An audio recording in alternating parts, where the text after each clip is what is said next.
Informação gravíssima no Vasco. Saiu na calada da noite, pegou a torcida e o técnico Fernando Diniz de surpresa. E técnico do Corinthians provocou o Vasco. Salve você antenado aqui no canal, meu nome é Lineker Biondi. Estou chegando com tudo nesse sábado para levar você para pertinho de todas as informações do Cruz Maltino e é claro, vamos falar de Vasco aqui porque a coisa tá feia. E eu vou trazer informações gravíssimas para você nesse vídeo. Infelizmente, informações muito graves. Vamos trazer também detalhes do treino do técnico Fernando Diniz preparando a equipe para enfrentar o São Paulo. E também vamos falar muito sobre uma grande provocação do técnico do Corinthians. É isso mesmo, vocês vão entender do que eu estou falando. Eu vou deixar o vídeo na íntegra aqui para vocês escutarem o que falou o técnico do Corinthians, né? Depois de John Textor, depois do BAP, depois do presidente do Vila Nova de Goiás e jornalista também que cobre o Vila Nova de Goiás, agora mais uma vez o Vasco na boca do treinador do futebol feminino. Você vai entender o que eu estou falando aqui, você vai ver que absurdo, né? Eu acho que chegou a hora de um posicionamento mais forte da diretoria do Vasco em relação a isso, né? O nome do Vasco está sendo muito mal falado por aí, isso não pode acontecer. Tem que ter resposta à altura. Bom, você aí do outro lado, antes de começar o vídeo, eu sempre deixo uma super dica para você e vou deixar a dica da Estrela Bet. A Estrela Bet tem as melhores odds do momento e ó, eu deixo o link ali no primeiro comentário fixado para você fazer o seu cadastro, o seu depósito e dobrar o seu depósito. Você chega lá, clica no link e dobra para você fazer os seus palpites esportivos. E o mais legal, se você indicar a plataforma, você ganha R$20 em cada indicação. Se indicar 100 pessoas, você vai ganhar R$2.000. Se indicar 1.000 pessoas, você vai ganhar R$20.000. E assim vai. A plataforma te dá uma oportunidade de ganhar um dinheiro. O link está no primeiro comentário fixado e facilito para você também. Lembrando que a Estrela Bet é parceira aqui do nosso trabalho. Beleza? Bom, link no primeiro comentário fixado. Eu preciso da sua responsabilidade. Palpites esportivos tem que ter responsabilidade, ser maiores de 18 anos e não é uma forma de trabalhar, é entretenimento. Beleza, galera? Com a sua responsabilidade, com o seu like e também com a sua inscrição aqui embaixo, solta a vinheta. Vamos para o que interessa.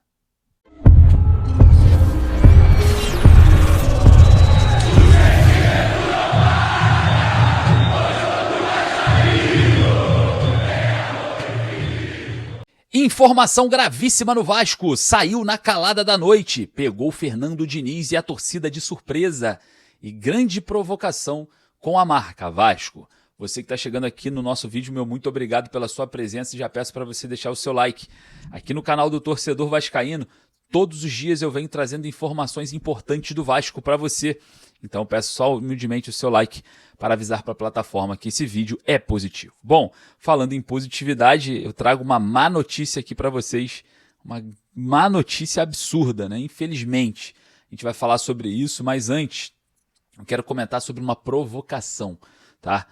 Técnico do Corinthians, olha só que loucura, cara, o que está acontecendo em relação ao Vasco no futebol brasileiro. Eu nem sei o nome desse rapaz, mas foi um técnico do Corinthians ali do futebol feminino, Lucas Piscinato, né?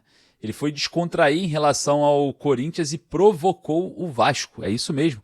Falou ali a respeito de títulos, né, do futebol feminino corintiano e falou que se fosse vice mais uma vez... Bom, eu vou fazer o seguinte, eu vou deixar aqui a fala do Lucas Piscinato. Conheço como nada, tá? Não conheço, mas falou de Vasco abertamente em uma coletiva, né? Aberta para a imprensa, enfim. Cara, eu vou falar um negócio para você, tá? Bem antiprofissional e muito desrespeitoso, na minha opinião. Eu vou fazer o seguinte, eu vou soltar o vídeo e eu quero que você mande o seu recado para o senhor Lucas Piscinato aqui nos comentários. Enfim, soltar o vídeo.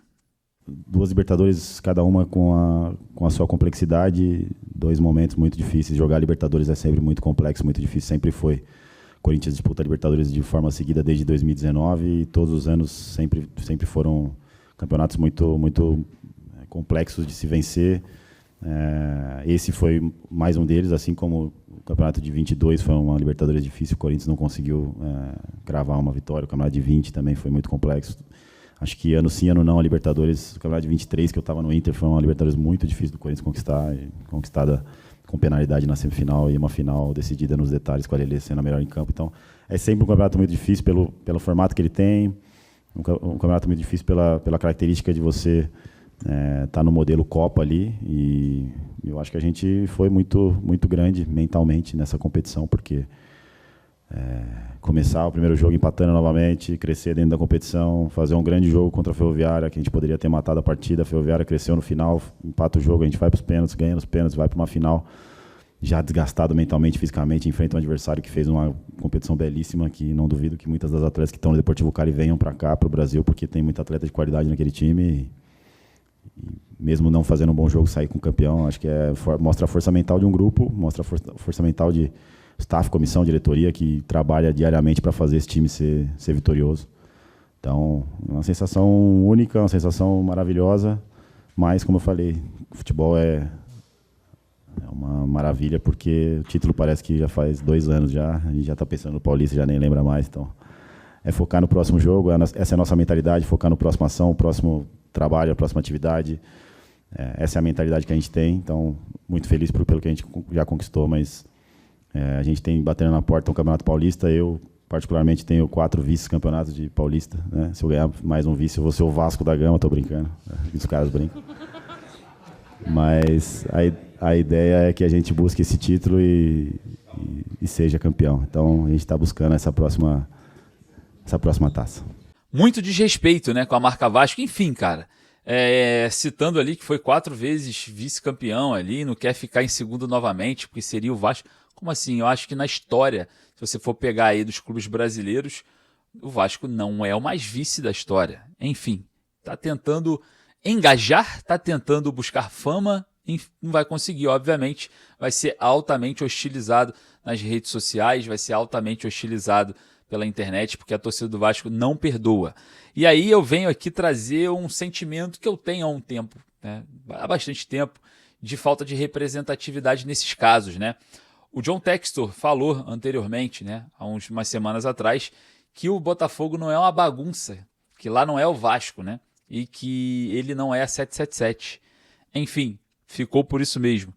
Depois, logo em seguida, o presidente do Vila Nova acusa, né, o Vasco, chamando o Vasco de, enfim, que não paga suas contas, que tem que pagar o que deve. E o jornalista que cobre o Vila Nova chamou o Vasco de caloteiro em mídia nacional. Enfim, nada aconteceu também. Ficou por isso mesmo. Depois o BAP fala de imoralidade, o presidente do Flamengo falando de imoralidade no caso, né, do empréstimo de Deep Finance, na verdade, feito com a Crefisa, o empréstimo de 80 milhões de reais. Ele falando, colocando em xeque que o Vasco teria entregado um jogo, entregado os 3 pontos para o Palmeiras graças ao empréstimo, né? Falando exatamente, basicamente sobre isso, citando, né, essa situação aí, como se fosse vendido o jogo. Passou também, o Vasco fez uma notinha oficial ali, mas não repercutiu, nem sequer nas redes sociais do Vasco, no Instagram eles colocaram, deixaram só no site. Uma nota bem escondida, né, na verdade. E agora, dessa vez, vamos falar do Vasco, midiaticamente falando, nada acontece, não tem repressão, não tem nenhum tipo de defesa. Foi a vez do técnico Lucas Piscinato, né, do futebol feminino do Corinthians. Será que vai ser mais uma vez dessa forma e vai ficar por isso mesmo? Enfim, você vai lá nos comentários e deixa a sua opinião. Eu sinto falta, tá, de algumas figuras nesses momentos, né? Eu sinto falta aí do velho do charuto nesses momentos. Ah, mas ele foi mal pro Vasco, mas nesse jogo aí, ó, a coisa já ia ficar feia, já ia ficar difícil aí para todos esses que falam do Vasco da forma que quer. Enquanto isso, o presidente Pedrinho prefere não defender ou não entrar no embate em relação a isso. Eu já acho que o Vasco demanda isso. Queria saber a sua opinião. Bom, olha só, informação gravíssima, muito grave. Infelizmente, pegou o técnico Fernando Diniz de surpresa, pegou o torcedor do Vasco de surpresa, saiu na calada da madrugada aí, da noite, a informação depois de exames, né? O volante Elder ficará de fora por 9 meses. Rapaz, pelo menos 9 meses o Elder se machucou no jogo contra o América Mineiro, né? Machucou ali, ele rompeu o ligamento cruzado anterior, uma lesão de LCA, né? Muito grave, muito semelhante ao Jair, ao que aconteceu com o David também. Bem complicado ali a cirurgia, né? Bem complicada a recuperação. e um jovem jogador que estava sendo utilizado pelo técnico Fernando Diniz, né? Fernando Diniz foi pego de surpresa com essa lesão, porque o Elder já treinava com o elenco profissional, já estava fazendo essa transição, ia para alguns jogos, né, quando o Vasco tinha suspensão aí de volantes lesionados, né? O Elder se junta ao Jair também com uma lesão no joelho. Cara, é brincadeira, parece que um garoto promissor, estava vindo jogando, estava em transição, parar por 9 meses é um crime para a carreira de um garoto como o Elder. Muito bom jogador, uma qualidade técnica absurda, e é só lamentar, né? Só lamentar por essa informação que saiu na madrugada. Eu trago para vocês aqui rapidinho para você ficar bem informado. Cara, tô muito triste com essa informação grave do Elder. Queria que você fosse lá nos comentários deixar a sua opinião. Bom, o técnico Fernando Diniz define a equipe hoje e já o Vasco já se concentra, né? Após o treino no CT Moacir Barbosa para o jogo contra o São Paulo. O Vasco deve vir a campo com Léo Jardim no gol, Paulo Henrique na lateral direita, Carlos Cuesta e Robert Renan na zaga e o Piton na lateral esquerda. Tietê e Barros devem fazer a dupla de volantes, Felipe Coutinho, o meia mais avançado. Andrés Gomes e Nuno Moreira, o ponta direita e o ponta esquerda, e o Ryan, centroavante. Esse é o esboço do técnico, esboço que o técnico Fernando Diniz mandou a campo nesses últimos treinos. Existe a possibilidade do Verratti? Sim, existe, mas muito provavelmente o Verratti seja opção no banco de reservas contra o São Paulo. Lembrando que 5 jogadores estão pendurados, são eles: Nuno Moreira, David, Tietê. E é muito importante a gente frisar aqui que 4 são muito importantes. Eu vou citar o quarto, que é o Paulo Henrique, que para mim é o mais importante nesse momento da competição. E o Paulinho é o quinto, né? O Paulo é o quinto que está pendurado, mas não vem sendo utilizado pelo técnico Fernando Diniz há um tempo, né? E a gente sabe aí que o Paulinho é mais do que uma segunda opção ali do técnico Fernando Diniz, é quase a terceira, né? Que entra o Matheus Carvalho e não entra o Paulinho Paulo. Mas tá, enfim, se entrar, tomar o cartão, tá pendurado, não joga contra o Botafogo. Então existe um cuidado especial por conta disso. Beleza, galera? Agradecer mais uma vez a sua presença. Infelizmente, a notícia não é boa, mas seguimos aqui com informações para vocês durante o dia. Daqui a pouco eu tô voltando com mais informações, beleza? Forte abraço, saudações vascaínas.